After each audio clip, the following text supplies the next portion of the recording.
yeah, pretty much from here. You guys have any stories about when you first heard songs, or what you think about the album 10 years later?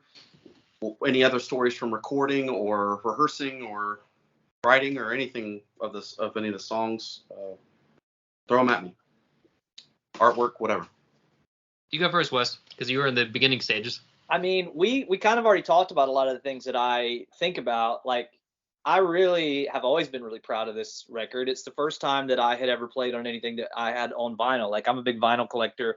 And so for the longest time, this was the only one in my collection that I was actually on. And now we've got Self-Care as well that I'm on. But I really like this record. Like I said, this was I've been playing music with Matt, like in Monday London and in Pacifico for years. And, it was kind of bittersweet for me because, I entered grad school around the time we recorded this. And so I was like occupied, and Matt had decided to move to Louisiana. And so it was sort of like, I mean, the band kept going, but for me, it was sort of like my swan song. Like I had just kind of left the band, and Matt sent me all the demos, like his scratch guitar stuff. And in a way, I kind of wish I had done what I did with Self-Care, which is like Self-Care, if people don't know, is our new one. And we were all locked in our homes for quite some time. And so I had plenty of time to sit down and like demo out all the parts and come up with a really clear idea of what I wanted. Whereas with this one, I had so much going on with grad school and everything that I just kind of like, I listened to it, but I hadn't really like sat down and done the parts. And so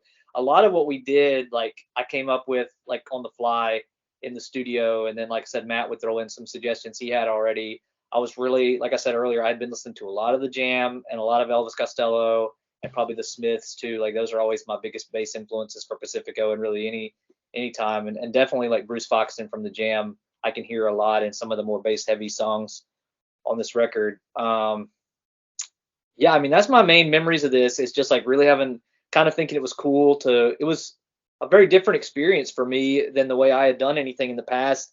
I remember thinking like Matt went like, which he always does, but at the time Matt went to like, I don't know if you're even 11, maybe 12 with like the production of this. And like, it was all over the place and like so much going into it. And it took a long time between when we recorded it, when it came out. And I remember just being so curious what it was going to be like with all this going into it. I was so used to like recording being like 4 or 5 dudes. We get in a room, we write some songs, hammer them out. We go over to Jamie King's or somewhere and we put it together, and then that's the album. And so like, I was very curious what it would be like. And then when I heard it, like I remember being like, yeah, okay, I see why it was worth it to do all that. Like it was definitely it definitely sounds like big to me. It sounds big. It sounds varied in a lot of ways.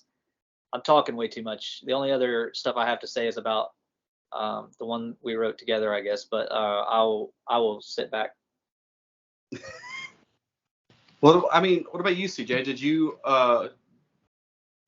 you at all? I mean, if I have to guess, I imagine you didn't rehearse or anything. You just showed up and said, "I'll add and do what I can." Kind of.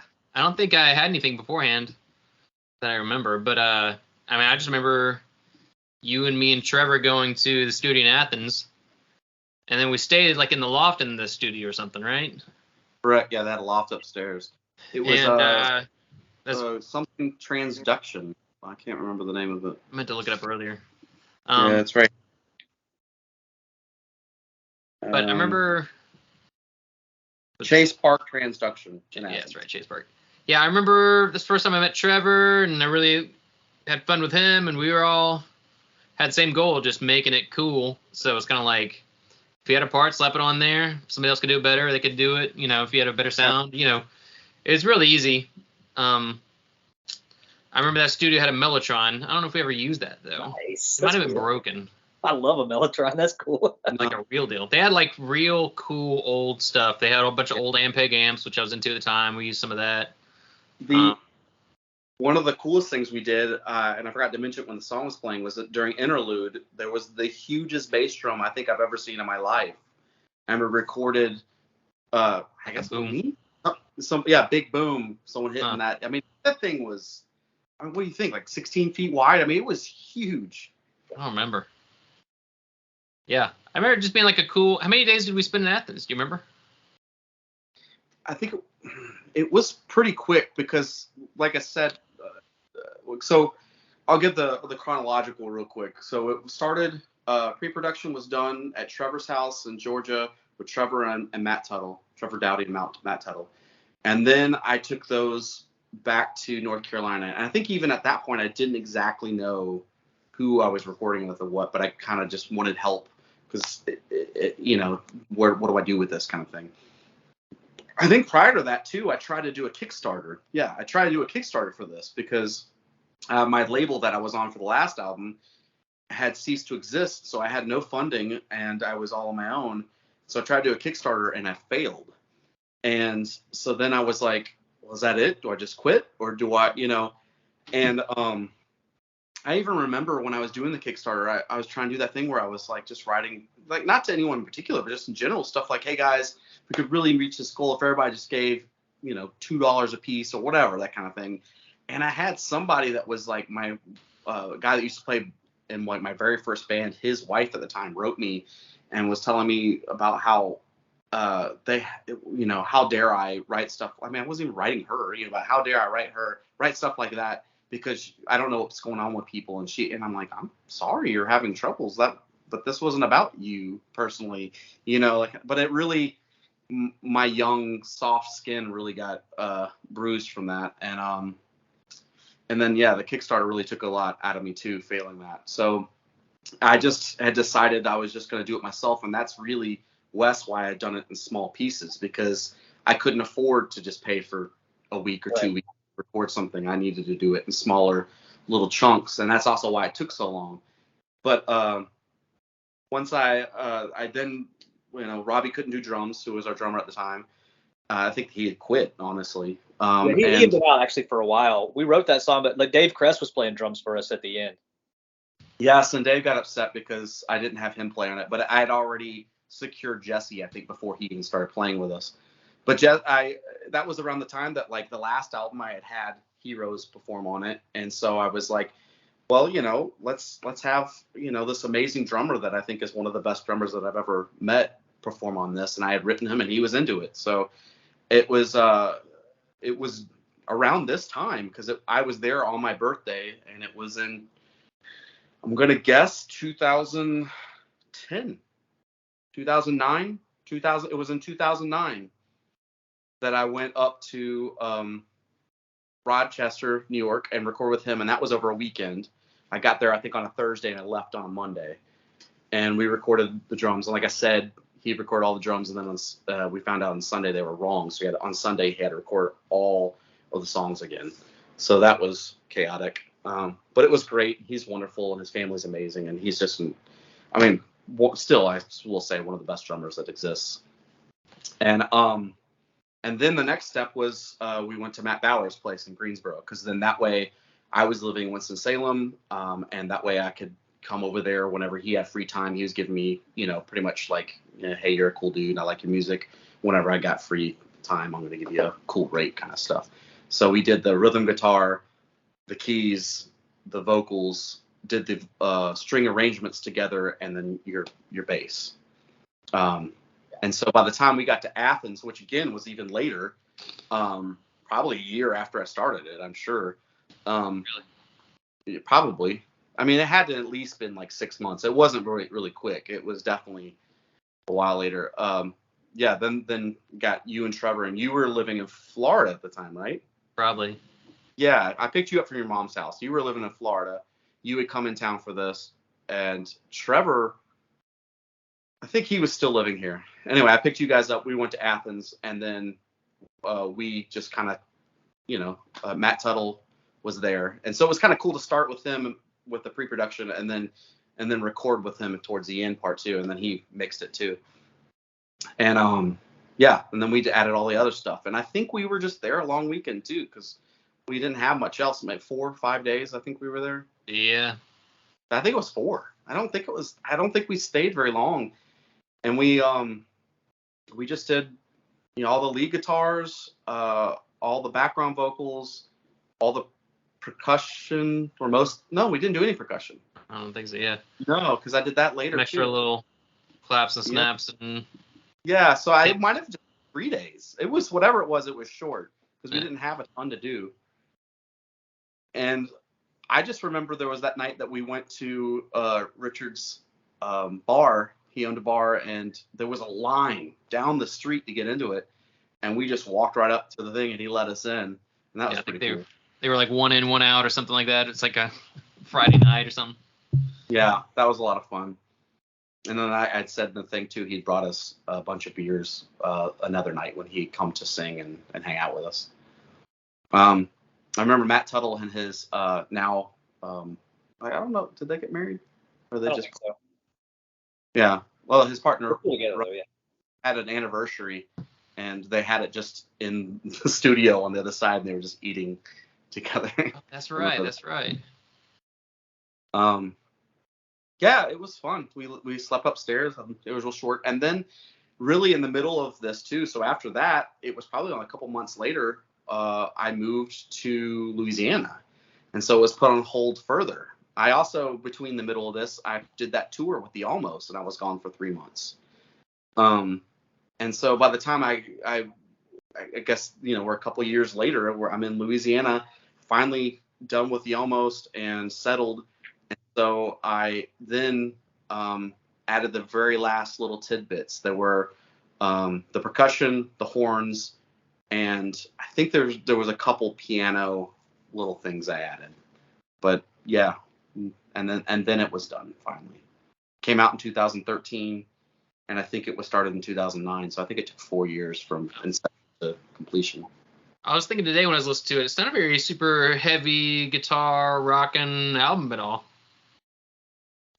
It is or is not? It's not. It's like 2 or 3 rockers, but past that, it's not really. Yeah, I mean, like Letting Go to Here I Am, You Were Not Forgot. I mean, those are, I guess, the only really rocking. I mean, I don't love this like rocks. U2-ish. Huh? The only one, that's a rocker. To me, I mean, it's not slamming, but it's not a soft acoustic song. What you define as a rocker? I mean, it's not a soft acoustic song. It's not a little acoustic softy music. It's just not a guitar heavy album, I guess, is what I mean. Yeah. Even the ones that are rocking, they're like have like a piano. It's like the driving force of it, like a keys or something, Well, I think that's always kind of been the issue with what I've done is that I even from the early days, it was like we're playing with punk and hardcore bands, and then we're a band that's doing like, Britpop and, maybe with punk influences and stuff. But like, it didn't really fit anything. And then as I'm finding my voice, because I think that this was probably the first time I had released an album that I was 100% proud of, and I think encompassed very well who and where I and the band was at the time. Because even though I'm very proud of Thin Skin, it was recorded mostly with session musicians that I didn't even meet, and I was working with a hero, and I let him produce it, and kind of just, if he said it was good enough, I believed him rather than pushing back on some things that I wish I had pushed back on, But this time and I think it had to do with the fact that I was funding it myself and doing it, I didn't have a label, I didn't have a producer, I just was like, I'm doing this, I'm making this happen, and it was just all, we'll figure it out as we go, and I think we did, and I'm super proud of it. And the thing is that most people that talk to me about, when they ever tell me what their favorite album is, this one comes up more often than any other album. Interesting. I've always thought that the artwork on this was really cool, Matt. Yeah. Tell us about it. Yeah, so the artwork. Trey Wadsworth did the artwork. He's done everything since Anthology. So everything behind me, he's done everything but the heart and the phone booth. I think everything else is, and the split. He didn't do the split, but everything else was him. And it was pretty much all his idea. He wanted me to look beat up, and he did. This is actually his handwriting. He did the font is handwriting. The back too. He wrote all of these himself. And he sent us photos for reference of how he wanted it to look. So this was a shot of someone else that he had given us, something similar to this, and so we took several shots, and I think we were sending it to him as we were going for his approval, because he was in Georgia and we were in Baton Rouge. And but here's something interesting. The first time I ever posted the artwork, this O was not here. So all on this side you had was the E and the S, and you had the the H and the E. Oh.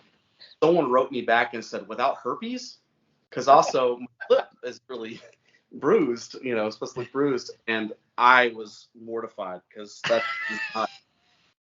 did not want that to be a joke. So then we moved, so there's no way that could be a P because it's all uppercase. So it had to be an O, so we moved that out, and then we made my lip a little bit less. But like without herpes, I mean that's what you want to put out there. Yeah. Neat fact: this jacket is the same jacket that is worn in Brooklyn Nine-Nine by Andy Samberg. Really? In the first seasons, he wears that jacket. Oh yeah, I've definitely seen. That's interesting. The guitar here, we went to a pawn shop and bought. I think it cost $100. Bought like the cheapest guitar we could find, and I literally broke it right before we took the picture. Took it outside, hit it against something. What'd you say? I need to go back to something. It's the very same one, or it's the same general jacket? No, it's the same brand, same like thing. I was like, are you just gonna leave that? You're not gonna tell us like, yeah, me and Andy Samberg were hanging out one weekend. I was like, hey Andy, give me that jacket, bro. Like, no, he's got his own. Yeah, like who cares? He did all the typing. You wear it better, buddy. What'd you say? You wear it better. Yeah, thank you.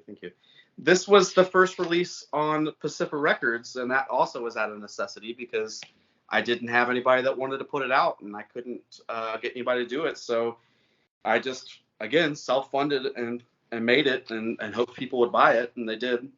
And so I went real cheap.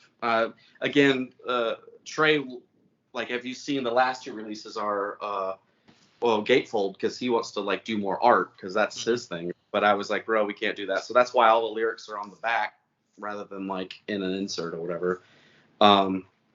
And yeah, but he picked out, we went with matte and all that kind of stuff. And so I do matte on all of them. And then we did the black insert. And yeah, I couldn't be more happier with how it looks and sounds and mixing. I'm sure you remember that, CJ. I kind of just asked anyone I knew that was either interested or that I knew mixed to see if they were interested. And I think everyone sent me their version of I finally found what I'm looking for. Mm-hmm. And I finally put them up. They're on our Bandcamp underneath the Finally Found EP. I just added them in there. So nice. I think your mix that you did is in there along with nice. Matt Bauer's mix that he did and kind of stuff. So they're all a little bit. I think Matt Bauer's is the most different than the other ones. Mm-hmm. But yeah, trying to think about what else. The album release show was done in Baton Rouge. There's a place called Mud Water that doesn't exist anymore. I think it's called Brickyard now, or at least it was when I was living there. And I made it a free show. I just paid for the place. I made it a free show. So we would actually have people. We sold it out because, or got to capacity, which is cool. We took the font, the Without Heroes, and we made a backdrop with that font. We basically put it up projected it and then painted. And so people could get pictures. And we had props like broken glasses and stuff like that so they could look at it. So I have pictures from that. That's rad. Cool. That Andrew played that show. We had a full band. It was recorded. I actually went and listened to it. I think I shared it with you because I was talking about maybe releasing it, but I didn't know if it was enough to release. But I had horns play live, and it's decent. It was fun. I don't know if we played that great, but yeah. And we did a raffle and gave because Jesse Sprinkle works with a nonprofit called Paradise Uganda that helps out people that live in Uganda, and so we did a raffle and all the money that was given from that we gave to him, which it wasn't a lot, but it definitely helped his cause, and so we did that too. And one dumb thing we did, because I had vinyl, I wanted to play the vinyl at the album release show. Well, I'm dumb, and I had put the record player on the stage, and but the sound was on the stage, so as soon as it came on, it started skipping because the sound was making vibrate. And so we just had to be like, nah, no thanks. How many times have you had to print the vinyl? Have I printed it? I mean, how many times have you had to make copies of it? I've only made one. I mean, like we made 250 copies, and that's it. Oh, okay. Yeah, that's and that's how I do everything that I release on the label is just, small batch, 250. Once they're gone, they're gone. I think we. Oh, what'd you say? I said I know where 2 of them are. Yeah, I think there's less than 80 left, or something like that. Maybe like less than 75. What else? Here's something I noticed. What's that? And I've been curious about it this whole time. I just think this is the first album that I've ever seen where the thank yous include my coworkers. So you must have had some really sweet coworkers. Yeah, I don't know. My coworkers. You're just like, yeah, dude, going to work every day, having a blasty. Like I just think that's so fun. I just assume at the time that, because I was working at I worked at this battery company in North Carolina, and I was taking off a lot to like record or play. We would do like Weekend Warrior stuff, and pretty sweet job. They were really, really nice about it, and so I think that I just felt like I needed to, include them in some. You were also a pizza professional, though, right? Weren't you a pizza professional? I think I was also a pizza professional at the time too. And we worked together as pizza professionals. Oh. We were delivery drivers. That's Pair true. of pizza professionals. Yeah, we were in the biz. We were in the pizza biz. Yeah, this was the first time that Wes other than with Monday in London, had recorded with me. So like a second time we'd recorded together, and then the second time that CJ and I recorded together. Mm-hmm. Because we had done Thin Skin together in California.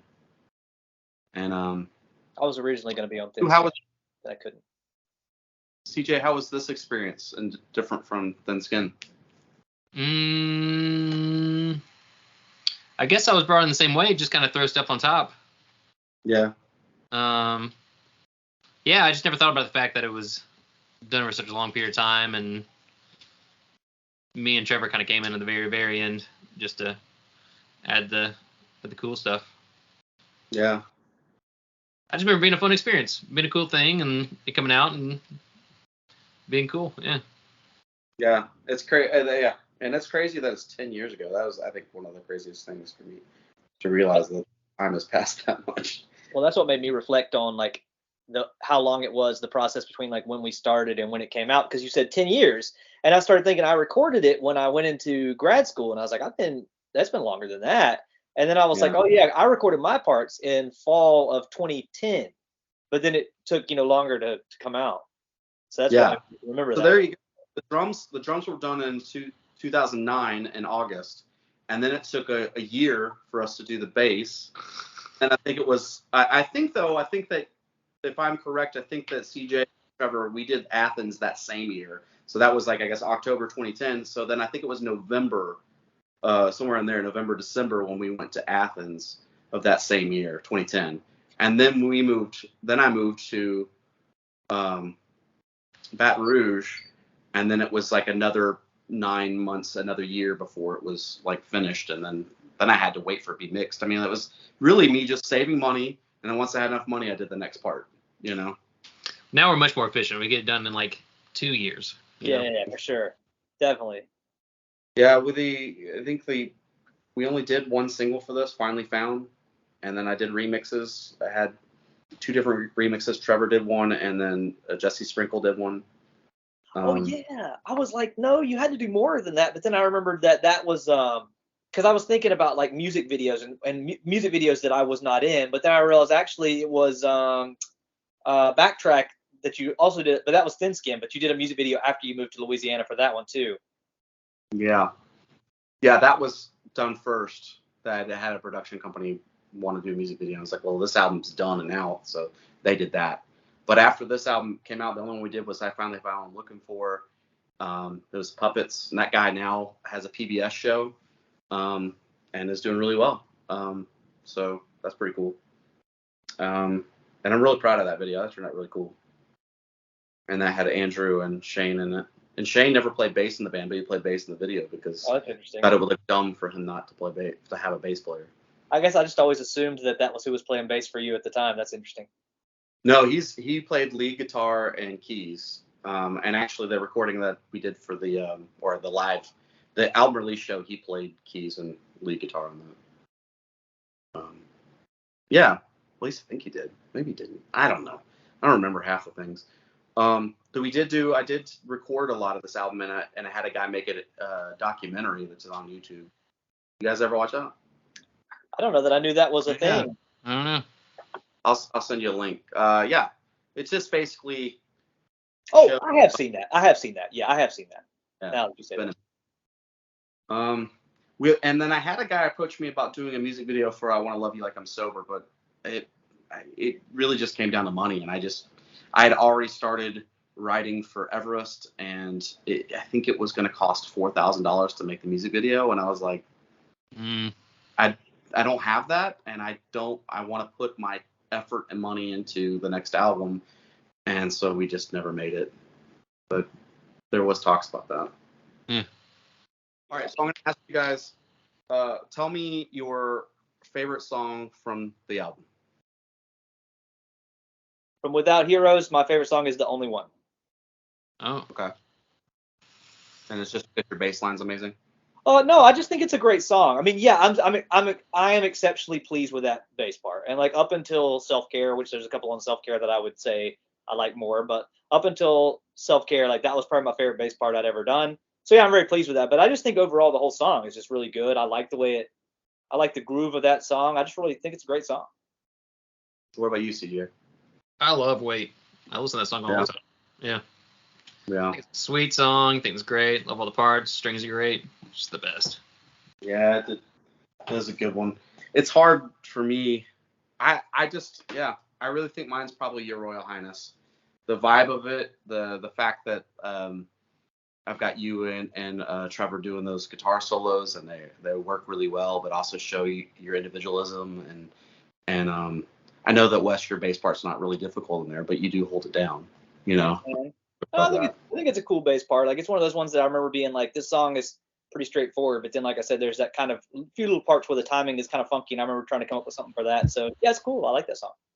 Yeah, I really like the singing at the end too. So, but yeah, I guess that's it. Love it.